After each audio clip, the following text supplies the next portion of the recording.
Welcome, traveler. Get ready to level up in fantasy football.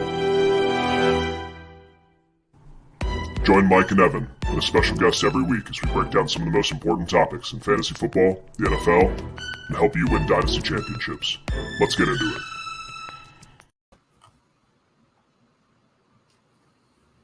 Well, hey there, hi there, ho there, everybody. My mic likes to stay muted for a little longer than necessary. This is episode 96 of the Fantasy Football RPG podcast. As always, I am one of your hosts, FF Mike Cash. You can find me on Twitter at FF Mike Cash with a K. And you can find Evan running the FFRPG pod account. Evan, how are you? I'm doing pretty good, Mike. How are you doing this evening? I know I've been getting in a lot of NCAA football. Have you? I was going to say, we need to be really quick with this episode. I just won the Frisco Bowl as Coastal Carolina. We didn't get an invite to the national championship. I'm not mad about it. I'm just saying it's a 12-team playoff. We were ranked 16. I think there was some inner workings going on there. But for those of you watching on YouTube, you can see there's another human here. We are joined by Wyatt from JWB. Wyatt, how are you? I'm fantastic. I'm having a great time.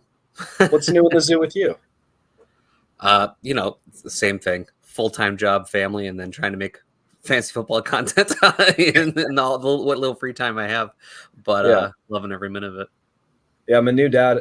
I heard that I get so much more time now that I have a kid to do just kind of all random write-ups and stuff. Is that true? Yeah, absolutely. It's you actually get extra hours in the day somehow. I don't know how, but it happens. Perfect. It's in between changing diapers that it just really sticks out to me. But who are you? What do you work on? And what are some things that people should check out? Yeah, so co-owner of JWB Fantasy Football with my guy Skylar, the FF Buffalo on Twitter, and we're basically just trying to be we're an all-encompassing fantasy channel. We do Devy, Dynasty, Redraft, Best Ball.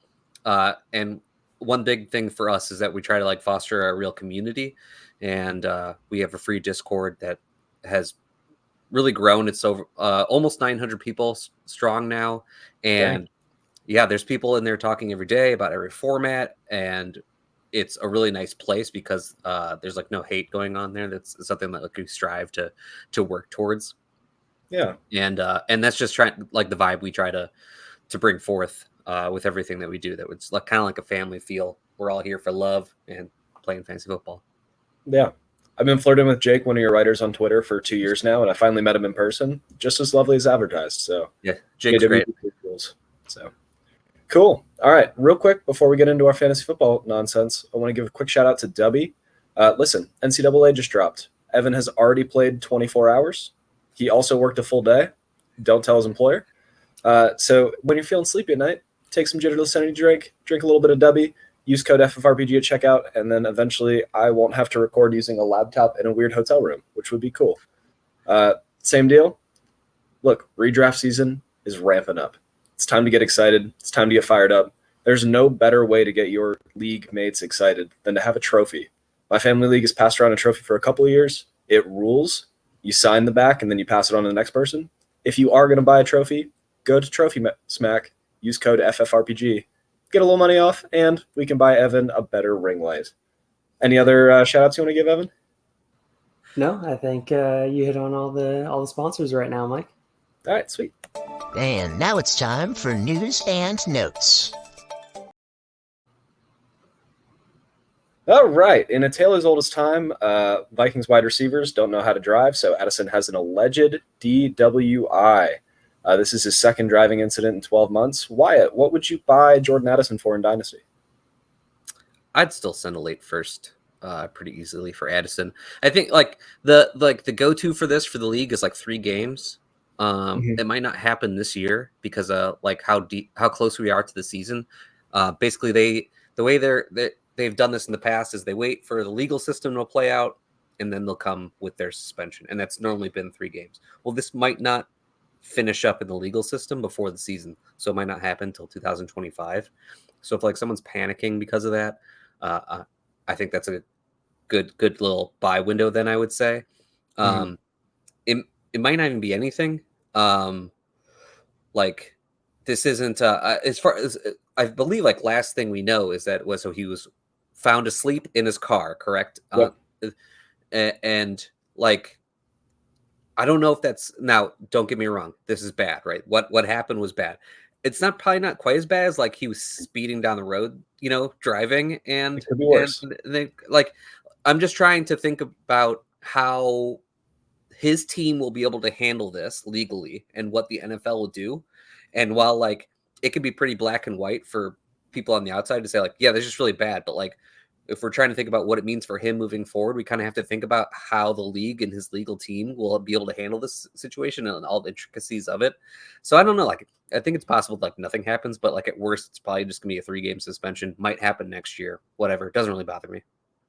Yeah, that's fair. I'm not worried about the legal system. Like, it's going to take 3 weeks, like 6 weeks max, which in dynasty scheme, that's really nothing.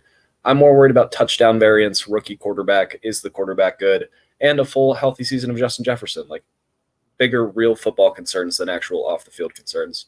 Evan, in a move that is hilarious, Jamal Adams has signed with the Tennessee Titans. The Titans don't know what they are. Like, they have one of the oldest rosters, but also one of the most weird rosters. Does this like move the needle for betting lines that we're going to talk about later, or that's a blitz boy that's funny? No, it's just a former Pro Bowler that has had injuries absolutely derail his career, and the Titans taking a chance because they need all the help they can get on defense. Okay, well, let's talk about the fun ones. Let's get into the meat and potatoes. All right, my mic keeps muting a little bit too long. So, first of all, thank you to Fantasy Calc. We are going to use some of their values that are from their site. If you haven't checked it out, go check it out. Better than Keep Trade Cut, because they take real league interactions and then they use that to build their trade calculator instead of just, hey, who would you rather have? Which other sites do that, and I always just click through them. But we'll start fast and furious with, in a Superflex league, let's say, same constraints as last week. You're a ascending team, you're hoping to make the playoffs, but you didn't make the playoffs last year. You feel like your roster is ready to make the leap. Would you rather have Will Levis or the 111 in this year's draft, Wyatt? Real quick, you said this year's draft, right? Yes, sir. Do I need a QB? Let's say yes. Yeah, I would. So basically, Will Levis or Bo Nix? Yeah, I would pay the 111 for Will Levis. I didn't think he was a very good prospect coming into the NFL. I thought that even though he wasn't very good in what we saw last year, it was probably better than what I expected for him, honestly. Like, I think like there's something for Anthony Richardson too, where it's like Anthony Richardson's not there as a passer yet, but like their composure in game leads me to believe like they could get there because like they're not shaken by the game. Neither of them looked like they were seeing ghosts or anything. They were in there doing their best. They made some bad decisions, maybe, not the most accurate passes, but they're not being shaken by the game. And I think that's a good thing for Will Levis. And the Titans have put all the things around him to try and give him the chance to be successful. And I think it's worth finding out for this. It's a big swing trade to go out and trade for Will Levis, because like you go absolutely either way. You're just like, lighting money on fire, or you've got a big win.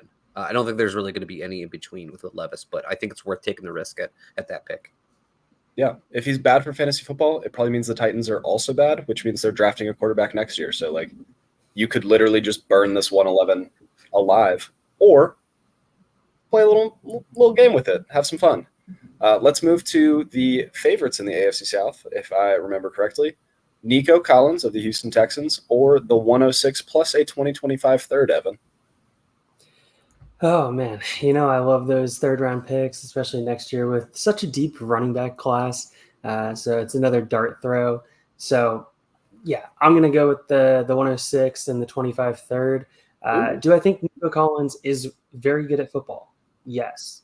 Do I think that the upside is a little bit capped? Sure. At least for this year. Do I think CJ Stroud's value is too high? Yes. Okay. Well, put all of that stuff together and we start having the 106, which if you're telling me that quarterback needy teams maybe push up extra quarterbacks and maybe I have an outside shot at a Neighbors, likely not. Maybe I have a chance at Odunze. Okay. Maybe I have a chance at Brock Bowers. Sure. I'll take Odunze and the third over Nico Collins. I have a follow-up question with that. So let's say that it's Rome Odunze right there. The 25 third really, like, I know you love them, but it's really not moving the needle for most people. So you're just saying straight up you would rather have either Brock Bowers or Rome Odunze than Nico Collins? Yeah, I mean, if we're talking dynasty team, it's a young ascending team, fringe playoff team, kind of how we labeled it last year. I'm trying to stay with the majority of the roster. Yes, I get it. Nico Collins is young in his own right. But if you have a rookie quarterback that goes out and shows in Caleb Williams, and if Rome Odunze can get some kind of reasonable target share this year, I mean, it's going to be wheels up. People are going to go crazy because they saw what he did. They've seen all the reports. So sure, I'm gonna take the chance on the upside of Rome there. Okay. Well, I am going to go through the leagues and see which ones you have Nico Collins in, and I will be sending you the 106 and a third. And last question of the day, we have Evan Ingram or the 202. I'll just go ahead and answer this one real quick. It's pretty healthily Evan Ingram to me. I mean, targets are earned. He's been a target earner his whole career. It's just the Daniel Jones experience hasn't been a fun one to ride. All of a sudden, he finds himself in a good offense, and would you look at that? He's the tight end 2 overall. Still young enough to be a contributor, still like a great option in tight end leagues. Like, I just think there's a lot to love with Evan Ingram, and at the 202, you're not getting a tight end that can fill in there. Yes, tight end is deeper than it has been before, but if you're looking for a tight end, Evan Ingram is a great option. Any feedback on that? Mike, you're the dad for Lad. Come on. Oh, you're telling me I can get Lad McConkey at the 202? Yeah, I don't know if you're getting Lad at 202 anymore. Ooh. He went 108 in the last league that I drafted, which was wild. This is probably closer to like Evan Ingram or Trey Benson or Keon Coleman. And honestly, I think that's team dependent. I'm not a Keon Coleman fan, but I mean, people who are, that's a decision they have. But that's like a team dependent thing to me. I think I could see going either way on that. I am an Evan Ingram fan. It's just like it's a player, like he just had an amazing season, right? He's never going up past this. like his value is just, this is where it is. You know what I mean? Yep. So if you wanted to take a bet on the younger asset that could accrue value and be worth more than him, yeah, I get it. Yeah. If you told me that my team is not ready to compete until 2025, yes, give me Trey Benson. I'll just put him in a locker and wait until next season. If I'm trying to make the push in 2024, I think it's Ingram with a bullet. I can understand. All right. Let's start deep dive in some of these teams. So Evan has taken the time to list every transaction that the world has ever seen. We'll start with the daddies of the AFC South, the Houston Texans. So they went ahead and they traded for Stefan Diggs, who is now on his 3rd team, which is hilarious. They also traded for Ben Skowronek. Don't forget about that. That's some important news. They traded and extended Joe Mixon. They upgraded their offensive line a little bit. They drafted Cade Stover, who is a very good blocker. They drafted some running back depth, extended all of their key weapons, and then they lost Devin Singletary and Rex Burkhead. Shoot. Dang it. Now, the big news here is that they kept Bobby Slovic in the building. Being able to maintain the system that they already saw so much success with is very good for a young quarterback's development. So going through the pieces here, we already talked a little bit about Nico Collins. Why I would love to get a heat check on you on Tank Dell. Like in redraft this year, is he the wide receiver 3 on this team? Is he the wide receiver 2? Is he going in a place that you're okay throwing darts at it? Like, tell me how you feel about Tank Dell. He's the wide receiver 3 for me, projecting for 2024. I think it's pretty easy to do that. I do think it will be like fairly close between all 3 of them, but I do think that Tank Dell is 3rd in the pecking order. So it's a really interesting dynamic between those 3, and it's something that like it's going to continue to be like one of the biggest talking points until the season starts, and we get to see what's really happening. But you've got like Nico Collins, pure alpha size athleticism, and has the breakout season with all the advanced metrics you could want. You look up and they're all fantastic, right? Yeah. Signs this extension, so it looks like I think it's pretty easy to peg him as like he's the number 1 wide receiver. Mm-hmm. Then they bring in Stefan Diggs, who has all this history. I think at least to start the season, until we see a reason that it's not going to be the case, he's going to be right there with Nico. He's been a target earner for a long time now. I expect that to be the case. I think he might play more slot for the Texans. That wouldn't surprise me at all, actually, because Tank Dell, despite his size, was really good on the outside. And I think that's what's going to happen a lot is Tank Dell is going to be working on the outside a lot, doing a lot of deep routes because they worked Nico Collins a lot on these shorter and intermediate routes, trying to get the ball in his hands quickly because he turned out to be really good after the catch. That was like one of the new wrinkles that like Bobby Slowick figured out that helped Nico Collins break out, was that it turns out he's like really good with the ball in his hands. Who knew? Yes, and because I think Tank Dell can be doing that, I think he is going to see a little bit less of the work, but I think he's going to be really efficient on that. So like, I want all these guys. Like I really do think this offense could absolutely explode, and I think they could all be really valuable.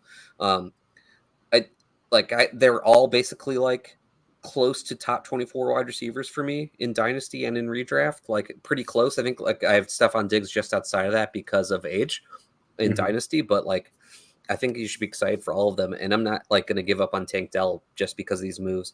I don't expect Stefan Diggs to be there more than this 1 year. You know, they did that restructure for him to be there for the 1 year. And I'm assuming he did that because he wants to try and get a new contract afterwards. And I can't imagine the Texans doing that when they have to think about all the homegrown talent they have to figure out when they need to pay.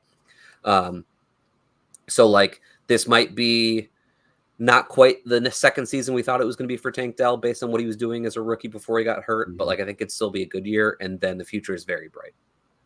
Yeah, completely fair with Tank. It's tough for me to look at this offense. Like of quarterbacks that have been able to support 3 top 36 options, it's been Joe Burrow. And I can't name another one. So like, it's been a minute since the last one has happened. So when we start talking about like who is going to eat in this offense, really, people are going to have to choose 2 or 3 that they're excited about. And if you're in at all 3, they're all going at a like palatable place. But there's just too many of the same players from the same offenses, talking about the Chicago Bears where they have 3 receivers going in the top 40 right now. Like we just need to maybe tamper expectations on the other offense, but then still be in on this one. Evan, I would love to ask you, because you are the noted running back hater. You hate them with your passion. Joe Mixon, he got most of his like fantasy goodness out of just volume. Is that going to continue in Houston? Like they kind of gave up enough assets that it seems like that should be the case. But I mean, Dameon Pierce isn't a slouch. Allegedly, he has another year to acclimate to the system. Like, is this going to be another Joe Mixon plotter year, or should we be worried about him for fantasy football? Yeah, no, I very much think Joe Mixon's still a plotter. He's exactly what he's been these last couple of years. Going to be looking at, 3.5 to 4, maybe on the bright side, yards per attempt. And it's going to be rough to watch, but he's going to continue to keep them on schedule, going to continue to keep them ahead of the chains. As he does, he loves to fall forward, always a trait that people love out of running backs. And he's there for the times where CJ just needs to take a breath before he continues to chuck the ball for another 5-6 downs. Mixon loves to get 3.34 yards per carry so they get a first down and he can move on with his life. Like that's his dream, is just to get exactly enough that they can run the ball 3 times. Wyatt, do you have different thoughts about Mixon? Like, are you excited about the change of scenery, or he's going to be the Mixon he's been for 6 years? I think it's just more Mixon. Like I definitely think he's not going to be efficient all of a sudden. Like he is what he is. I've never seen someone come in the NFL with like so much size and athleticism and not know how to use it whatsoever. And once he got to the NFL, because like Joe Mixon was like this really athletic prospect, right? And he's never looked like it in the NFL. But anyways, he just consolidates touches, and I don't see why he wouldn't continue to do that with the Texans. Dameon Pierce does not fit what they want to do. He was losing snaps to Dare Ogunbowale last year. Like he ain't it. Oof. I think we know. Yes. So it's not going to be pretty, but Mixon's just going to continue to like probably put up a low end wide running back one season on ugly touches. But we shouldn't care that they're ugly. Like at the end of the day, just like look at the fantasy points in your weekly lineup, and that's all you should care about with Mixon. So yeah, I'm excited in the way that like I think he'll help my fantasy teams. I'm never excited to watch him play though. Yep, it's gonna be very strange every time that they snap the ball and it's a pass. We're like, oh my god, this is the coolest thing ever. And they snap the ball and hand it to Joe Mixon. We're gonna be like, that was gross. Please stop doing that. Yeah. All right. Any Ben Skowronek love, or you guys want to talk more about CJ Stroud? Listen, he popped all the way up to Dynasty QB2. I even think he flirted with Dynasty QB1 for a little bit in the offseason as the youth hype caught on. Oh, he did. Wyatt, Evan and I are in agreement that he's overvalued. What would you be willing to sell him for, or do you think he is overvalued? I think he is overvalued slightly. He's my QB4, so like I still have him up really high. Yeah. Like I have him in a tier with Lamar, Joe Burrow, Kyler Murray together. Basically, like the way I like to approach like that tier of QBs is if you want to pay me a plus to move between those, sure, I'll just do whatever. Like if someone wants to buy my CJ Stroud for Kyler Murray and they want to add on something significant to it, you can have CJ Stroud from me. You know, I just don't care. Yeah. If someone likes Lamar more than CJ Stroud and I can get CJ Stroud off them for my Lamar with something on top of Stroud, I'm doing it. I'm really, the thing that Stroud has going for him at this point now is like, we're very confident he's one of the best QBs in the league. Like very confident. He's obviously very good. He might only be like a 19 point per game quarterback for his career. Yep. But you can just lock that in, you know, and there's value in that. Yeah. I think that he's one of those guys that in redraft, especially, he's going to continue to just be overvalued because it's just like Texans are good. CJ Stroud is good. Therefore, they should be good at fantasy. But like pocket passer with 0 rushing upside, it's hard for him to pay off at his price. He could go out and have a 5,140 touchdown season. That's very like in his range of outcomes. But also there's going to be some years where he doesn't, and it's going to make us sad. So yeah, I love the idea of just moving within the tier, getting a plus on top. If somebody wanted to grab your CJ Stroud, they have Kyler. How much of a plus are we talking to move? Like, is it just a second? Is it a first? Is it a sizable player that you can put in your flex? Like, throw some names out there or some values. At the risk of like league mates trying to, you know, hold me to this, like I probably would do it for just a second on top, just because I feel that strongly about Kyler Murray. Like that, that's what that is a vote of confidence in Kyler. But if I'm in actual negotiations, I'm probably going to try and get a first worth of value, whether is just a raw pick or if it's a player that I value approximately equal to a first, just because I think that's what you should be able to get according to the market. Yeah, that's completely fair. And I think Evan and I are in agreement with that. So that rules. That is enough on the Houston Texans for now until we talk about their win totals later. Let's talk about a strange team. A lot of these are strange teams, actually. The Jacksonville Jaguars. So they traded for Mac Jones, which is a choice. They signed Gabe Davis. They signed Mitch Morse. They signed Devin Duvernay, the kick return specialist. Joseph DeGuara, like just a bunch of like random weapons that are like auxiliary pieces. And they went out and they drafted big, speedy, sexy Brian Thomas Jr. out of LSU. I want to talk a little bit about that after we go through the rest of these. So they extended Trevor Lawrence to $1 billion. They extended Ezra Cleveland to $1 billion. They lost Calvin Ridley, who had 100 dropped touchdowns last year, and they got rid of Zay Jones. They replaced their defensive coordinator in the hopes to be a little more relevant. But let's talk about Brian Thomas Jr. and his dynasty value right now. He's floating somewhere between the 107 and 109 in your rookie drafts right now. How would you guys rank the tier of Brian Thomas Jr., Ladd McConkey, and Jonathan Brooks? Evan, we'll start with you. You're going to go to the guy that's going to throw slander on Brian Thomas Jr. right off the rip. Okay. Exactly. So I'm going to go with Jonathan Brooks, then Ladd McConkey, then I'm going to go Brian Thomas Jr., mainly because, unlike Eric, former co-host, he loves himself some Trevor Lawrence, and I have significant doubts with Trevor Lawrence. I think he's continually overhyped for what he produces from a fantasy standpoint. I think he's continuously overvalued because he was the former number 1 overall pick, because of everything that he did at Clemson, because of everything that he did in high school, even before that. So Lawrence, to me, is just a mid NFL quarterback, which, don't get me wrong, that's still one of the top 15, right around 15 quarterbacks in the NFL, which is an absolute feat inside of itself. But you still have Christian Kirk, you still have Evan Ingram, you still have Travis Etienne, who's taken strides as a receiving back. You still have Gabe Davis and his 4, maybe 5 games a year.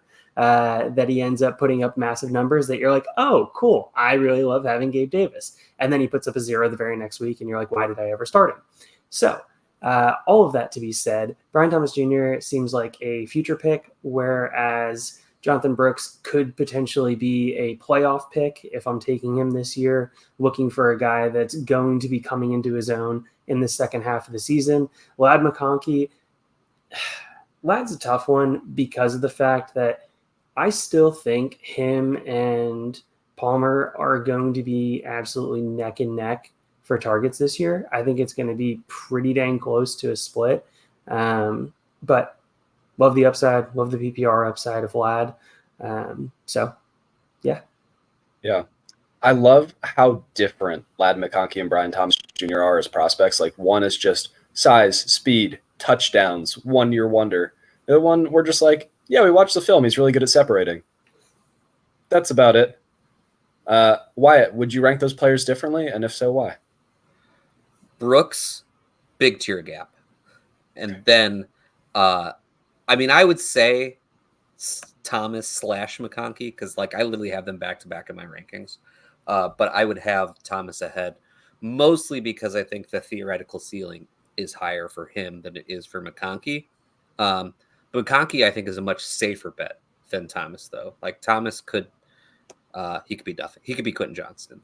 That shouldn't be a surprise. I think that if that happens, I think he's a significantly better prospect than Quentin Johnston. I'm just saying, like, these big, fast, like down the field receivers. Well, even though Quentin Johnston really wasn't that big of a downfield receiver, he should have been closer to the line of scrimmage. But that's another thing. That was how he was used, anyways. Yep. But the point is, like, those types of players can have this really range of outcomes, and I think he's good, and I think that he can reach, a good outcome for his profile. But you do have to recognize that the ceiling, I think, is lower for him. Whereas Ladd McConkey, we know he's a good route runner and can separate, and he's going to be playing on the slot. We just know he's going to get open, right? And because he has less competition around him, like we can pretty much guarantee enough targets as a rookie that like he's not going to miss unless like he is just straight up bad, like nobody saw it coming, which I just don't think, like, that's not something I'm going to bet on. So yeah, those are really close. But if I had to pick between Thomas and McConkey, I would pick Thomas just for the ceiling. Yep. I agree. I think it's Brooks, then the other two. But I think what's interesting with Brian Thomas Jr., this isn't a play style comp, although it is kind of similar. Isn't it kind of funny that the Jags went out and signed Gabe Davis, and then they just drafted faster Gabe Davis? This is something that I think is super interesting every year, and I try to talk about it often, that the way the NFL has their season, like their year-long schedule, makes it very interesting for the free agency and NFL draft. The free agency being before the NFL draft causes teams to make these moves because they don't know what's going to be available for them in the NFL draft. It's very possible the Jags went, we want to make sure we can find someone who can play our X and just eat up coverage. And we don't know what's available for us in the draft. So let's sign Gabe Davis. We thought Calvin Ridley might be able to do it. He wasn't used that well for that. He should not be put in that role. Let's get Gabe Davis. He can do that. And then the draft comes around. They're like, Brian Thomas is here. We can't pass up Brian Thomas. So it does create an interesting dynamic. We see stuff like that happen every year, and it's always really interesting to try and parse through. And now we're going to watch Brian Thomas and Gabe Davis fight for those snaps just so that they can clear out room for Evan Ingram and Christian Kirk. Yes. All right. Any other? Oh, let's talk a little bit. So we talked about how Trevor Lawrence is overrated in Evan's opinion. I think that he's, whatever rated. He's somewhere in that tier of like, you feel good with him as your quarterback in Superflex, but like he's not a quarterback one, locked and loaded. Do you feel differently about that, Wyatt, or just? No, that's basically how I feel. I've been like slightly below market on Trevor Lawrence the last couple of years, basically. What you just said, I think, is a perfect way to say it. Like, you got a long-term quarterback. He's going to score some points, but like he's not quite where you want him to be. He has a job, which quarterback with a job, that's a win. Okay, and then Travis Etienne was touted as one of the best receiving backs in the league, came into the league, and then we decided to not use him as a route runner at all, which is hilarious. They were like, look, he can line up out wide. Anyway, we're going to hand it to him 30 times a game. Evan, what would you buy Travis Etienne for in Dynasty, and where are you drafting him in redraft? Oh, yeah, I'm putting you on the spot tonight. Yeah. Okay. Let's see. Dynasty. I don't even know where's Fantasy Calc when you need it. Here, let's do it this can way. Would you rather have Travis Etienne or Jonathan Brooks in Dynasty? Etienne. Okay. So then I'm assuming you wouldn't have him over like the Bowers Adunze tier. So you'd be willing to offer like the 108 and you'd be willing to sell him for the 107. Sure. Look at that. Fantasy. Are you confident with him as your RB1 if you're playing redraft this year? Confident, no. Comfortable, yes. Okay. And I think that's a fair way of putting it. The offensive line still leaves a lot to be desired in Jacksonville.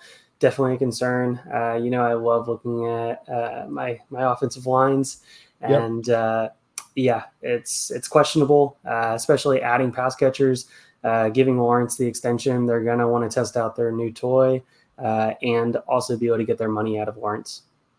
Okay. Wyatt, I'm not going to ask you the same question because I want to get your thoughts on Christian Kirk.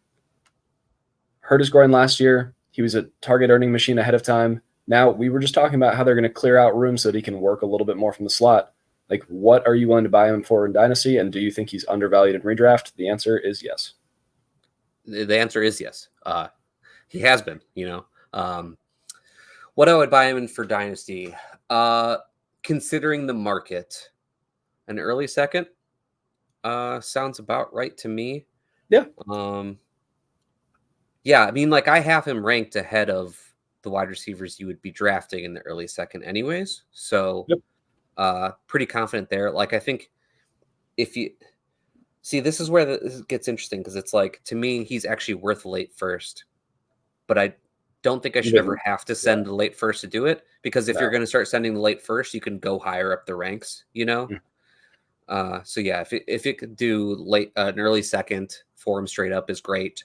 If someone wants you to add on something negligible on top of that, sure, whatever. Don't really care. Just a little sprinkle of noise to get. Yeah, you want a sprinkle? I'll give it to you. Doesn't it feel like he's in that Amari Cooper range as well, where you're like, I could give a first, but I want to give that early second, but I know you really don't want to take that early second. So let's just go on a 2-year down the road third. Just make you happy. Here you go. Yeah, you got to get sneaky with those trades because, like, I think everybody starts to realize that, right? So, like, you have to be like you could try tiering down to them, I think, and like that's how you can try and get away with it. Like, I don't know, send Deebo Samuel for Christian Kirk in a second, and like, I don't know, is their points per game going to be that different this year? I don't know.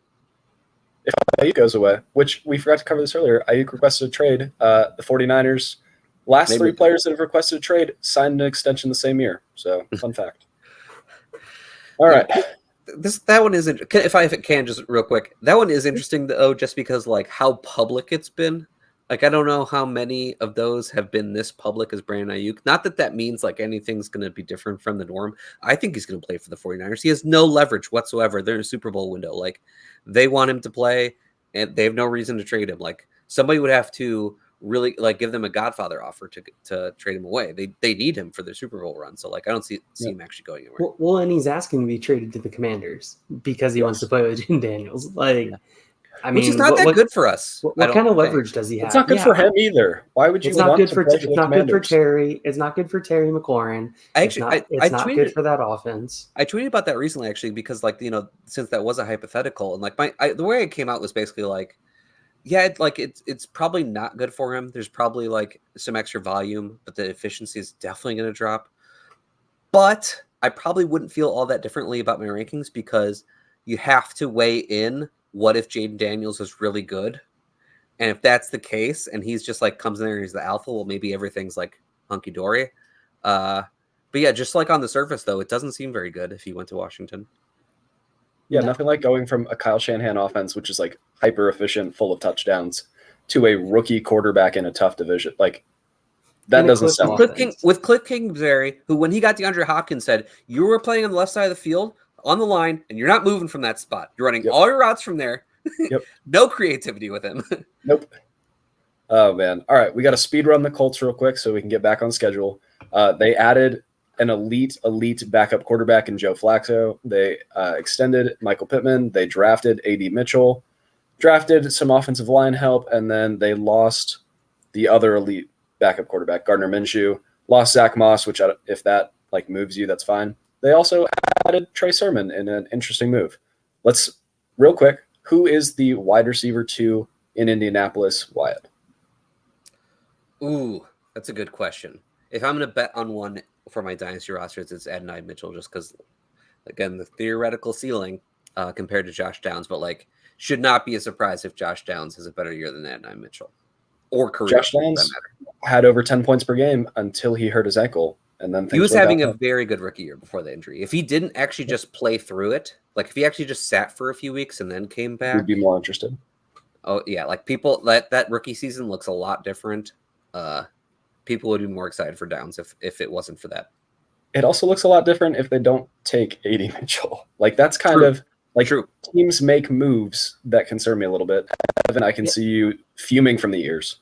Well, it also would look a lot better or look a lot worse if you start thinking, oh, Alec Pierce is actually good at football, which he's horrendous at football.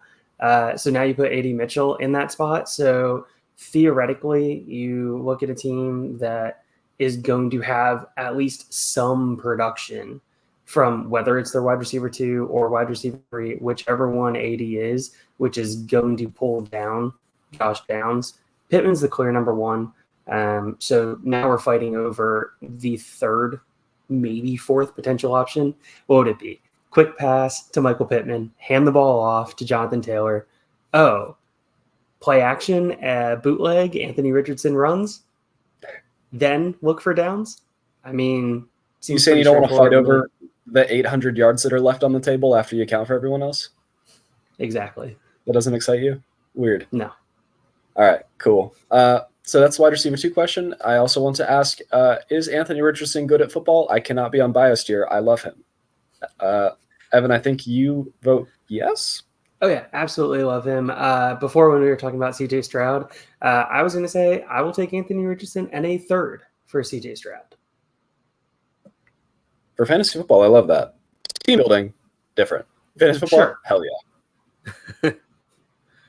Wyatt, is Anthony Richardson good at football? Tell me no, because I'm in an echo chamber of love. I like the way this is phrased because, yes, he's good at football. Is he good at playing QB? I don't know yet. But he's certainly good at football. Okay? When I was talking about Will Levis before, like he's obviously not shaken on the football field, and that's good for him. So I think like he's going to get there, but as a passer, I mean, there's lots of work to do. I'm going to hold my tongue. I think that he is way, way better at passing the ball than anybody gave him credit for. Florida was just silly because it's Florida. I think he was way better than he was coming into the NFL too, or at least the way he was seen. He's still got a while to go. Yep. All right. And then last but not least, this is the most fun question, and it's not on the show notes anywhere, so sorry to put both of you on the spot. Who is the tight end of the Indianapolis Colts? Anybody? Jelani Woods. I'll die on that. I'll die on that hill. I Score monster. Yeah, if I have to make the bet, it's Jelani Woods. Nice. What's interesting to me is that Jelani Woods is going off the board earlier in redraft than he is in Dynasty, despite being young, tied to an ascending offense, and allegedly good at football. We just haven't seen him play that much. So if you're looking for a market inefficiency, there's a fun one to exploit. And we sped run the Colts because I want to hammer in on the Tennessee Titans because I don't know what to do with this team. They added Calvin Ridley. They added Tyler Boyd. They added Mason Rudolph, which Will Levis, watch your back. They added Tony Pollard, who's like Tyjae Spears but old. They added Lloyd Cushenberry at center. They added some other offensive line help. They went ahead and they drafted Jaquan Jackson, if that interests you at all. They also drafted J.C. Latham, which is probably important. They moved on from the Yeti himself, Derrick Henry, lost Andre Dillard, and then they moved on from some other silly stuff. Now their entire coaching staff just disappeared, and now we have Brian Callahan, the old OC of the Cincinnati Bengals. What is this offense going to look like? We've seen them run the ball 700 times and pass twice. Evan, what is the rushing passing split for this team going to look like? I ask because you're building the Titans stadium with your hands. 57-43. If I'm going to throw out numbers, that's my estimation on it. I think they're still going to run the ball, especially taking as much time and effort to be able to build that running back core, going after Tony Pollard. as well, being able to upgrade that offensive line. I mean, Cushenberry is the signing of the offseason for this team. People are going to say it's Ridley, but Cushenberry 100% is the center that is going to help. This is Tyler Boyd erasure. Whatever. Is going to help this offensive line run efficiently for at least half of the offensive line. It's looking like Latham is going to be pushed over to left tackle, most likely. So now you have a left side of the offensive line that has 2 former top 10 picks. You have Cushenberry, who is probably a top 10 center in the league. So you have half of an offensive line.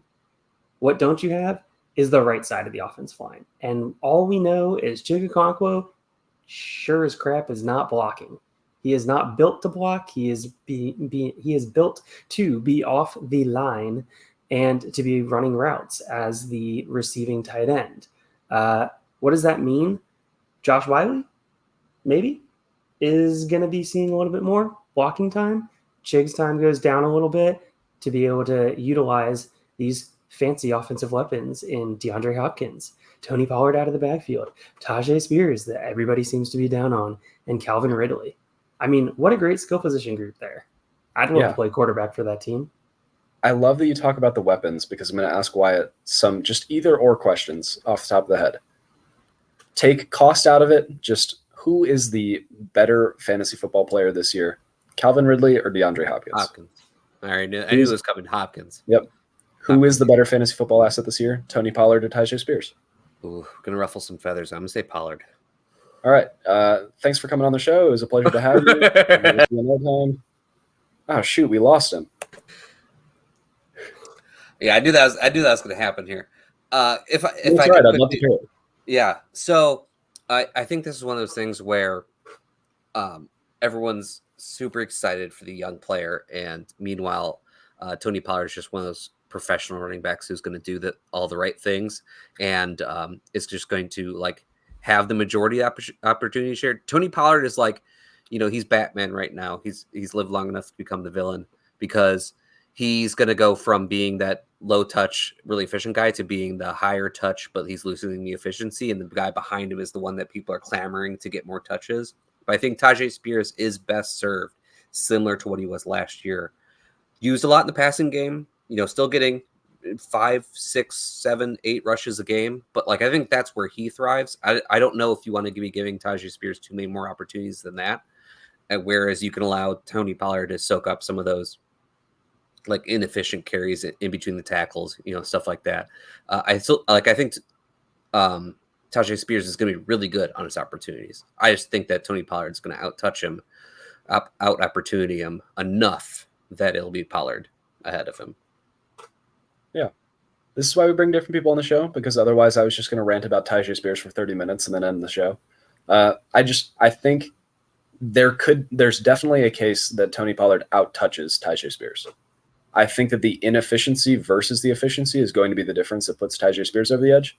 But it's going to be frustrating knowing which week to start each of them. And then you take the OC from Cincinnati, you make him the head coach there. They were always a 60-40 passing team, a 65-35 passing team. And now you already have a low touch amount going to the running backs. Now you split that almost evenly. God, it's gonna be frustrating week after week trying to figure out who to start or if either is even remotely worth it. So, cool. And last but not least, on the Tennessee Titans, is Chigakonkwo worth anything in Dynasty? By anything, you mean a late third? If I offered you the 309 this year, would you give me Chigakonkwo? Yeah, heartbeat. If I offered you the 401, sure. If I offered you the 406, probably not. But Braylon Allen's on the board, and I know you love him. That's your heartthrob, Mike. Come on. Yeah, that's fair. But all right, cool. Now they bring in all these weapons. Now we got to see what's going on. Also, going back to the Cincinnati roots, how often did Cincinnati ever target their tight ends? Was that a Joe Burrow thing? Was that a Brian Callahan thing? Who knows? I guess we'll find out this year. Anything else that you guys would like to talk about for fantasy football for those teams, or let's talk a little bit about betting lines? Let's talk betting. Sweet. All right. Houston Texans last year, they were 10-7. Their current betting line is at 9.5 with over at juiced minus money. Evan, over, under, or stay away from the line? I mean, I would tentatively say stay away because I think this division is going to beat up on each other a little bit more, especially those top 3 teams than they have in previous years. But if I had to lean away, it's leaning to the over. Okay. Wyatt, what about you? Over pretty easy for me. I think they're the cream of the crop of the division, personally. I think the defense is going to be even better this year. And if CJ Stroud does take that next step like we're expecting him to, I think this team could be really good. And CJ Stroud wins games. Like he finds a way. He's one of the people in the 1-score games, he's going to find a way to get it done. As a rookie, he was doing that. I mean, I'm a Browns fan. When we were entering the playoffs, as it's getting to be time, I was like, please, not the Texans. I just did not want to play the Texans because I did not want to play against CJ Stroud because he just finds a way. Yep. Yeah, I'll also say tentatively over. I think 9.5 is that's a high and a good line. But if CJ Stroud takes even a quarter of a step forward, we're looking at just a new beast of the team. And I would just feel silly taking the under with CJ Stroud at the helm. Jacksonville Jaguars, last year they were 9-8. Now they are set at 8.5. Evan, over, under, stay away. I mean, once again, I'm going to say stay away with a slight lean to the under. Okay. I think they're an 8-win team. Okay. Wyatt, what about you? I'm pretty close to the same. I think I could be swayed either direction on where to lean. I think it's a very efficient line for the Jaguars. I think they're an okay team with a above average head coach who puts them in above average situations. Yeah. and Trevor Lawrence is just above average. So it's if the ball just bounces a few wrong ways for them, they could easily be a under 500 team. If they go the right way, they could be over. So I think it's a perfect line. I can't wait for it to be week 9 and every talking head on ESPN is oh, what did they do signing Trevor Lawrence to this huge deal? What a mistake. Did the Jacksonville Jaguars mess up? Find out more after the break. I think they're going to be under. Vegas knows what they're doing, and most people are going to bet the over because they're oh, they won 9 games last year. Trevor Lawrence is good at football. I'm taking the over. So I will take the under. Indianapolis Colts, losing their starting quarterback, went 9-8 last year. They get Anthony Richardson back with a full year to learn how to play football. Now they're set at 8.5. Evan, over, under, stay away. Yeah, I'm going to take the over on this one. I very much believe in the Colts. I already have a bet in for them to make the playoffs because I was able to get that plus money. So pretty happy with that already. I feel good about this team. Shane Steichen, I continue to reiterate on this. I think he is a top 5 head coach in the league. I think he is a top 3 offensive mind in the league.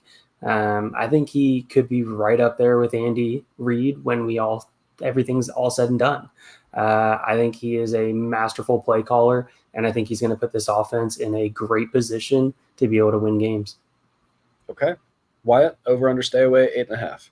I'm going to echo a lot of what Evan just said there, and it is really on the back of Shane Steichen being just an incredible head coach. You look at what he did with Gardner Minshew last year. He got them to a winning record with Gardner Minshew. I think that he can get them to a winning record with Anthony Richardson. Even if Anthony Richardson isn't quite there as a passer, he can help the chains move just with his legs and get them in scoring position often. Steichen will put him in the best position. I would definitely lean over. The way that I look at this, let's say worst case scenario, Anthony Richardson gets hurt. Look who's waiting in the wings. Joe freaking Flacco. I'm taking the over pretty comfortably.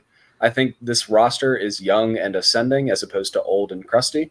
So if you can give me a team that is on the rise that has already beaten this line, that's a pretty easy bet for me to make. So I will take the over. It's also the least juiced over of all of them at -105 as opposed to -110 and -140. So I think we're all in on the Colts, which means they're going to win 4 games. Tennessee Titans, last year, they were 6-11, which was a horrifying season to watch. Their current betting line is at minus 6.5. It's minus 135 odds. Evan, are you able to be unbiased here? The unbiased me is saying stay the heck away from this. Nobody has any clue what's going to happen with this team this year. They could be horrendous and have a 3-win season, or they could be significantly better. Everything could gel on offense. Will Levis could actually be what Titans fans are hoping that he is. And the defense could play 20th ranked defense type of football, 20th. Which would be a decent season for that. Yeah. The Titans line is the Will Levis mystery box. If he is good, they smash the 6.5. If you told me Will Levis threw for 4,500 yards and they were a 12-win team, I'd be like, okay, sweet. If you told me that Will Levis threw 25 interceptions and got benched week 11 because he threw that many by week 10, I'd be like, okay, that also makes sense. So I'm going to stay away from this line because I'm super confused. Wyatt, please provide clarity. If I had to lean one way, it would be the under. Okay. I do think this team could be a lot of fun, could be great for fantasy. I think they could score a ton of fantasy points and be like a bad team. Just like in those like 30 to 35 shootouts where they just keep losing those games because like there are a lot of holes on the roster. And we just hope that offense shows some improvement. And honestly, like the Titans are probably fine with that type of season too. Like if the Titans just saw like offensive growth and growth from Will Levis, the wins and losses are kind of like we know this is a bad team, you know? Yeah. So yeah, I think they could be really bad and still be okay for fantasy, but I would lean the under if I had to. Yeah. You can even just see it in the way that they made their offseason moves. They just put all of the chips in on offense, and then defense, they were like, well, which was the right thing to do. Jeffrey Simmons got an extension, didn't he? Evan? I don't think Simmons got an extension. Uh-oh. Well, he's leaving. No, I mean, he's fine. He's there. He's the franchise defensive player. Yeah. But speaking of leaving, we're about to leave. Wyatt, thank you so much for coming on. We really appreciate you being here. Tell the tens of listeners at home where to find you. Appreciate y'all having me on. It was a lot of fun. You can find me at YB_FF. And if you want to follow my content, subscribe to jwbfantasyfootball.com.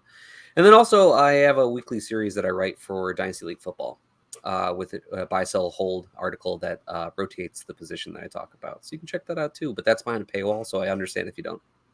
Very cool. If you want to send us a link to one of those, maybe we'll tuck it in the episode description on Spotify later. Cool. Evan, you got anything you want to say to the people at home? Have a great night, everybody.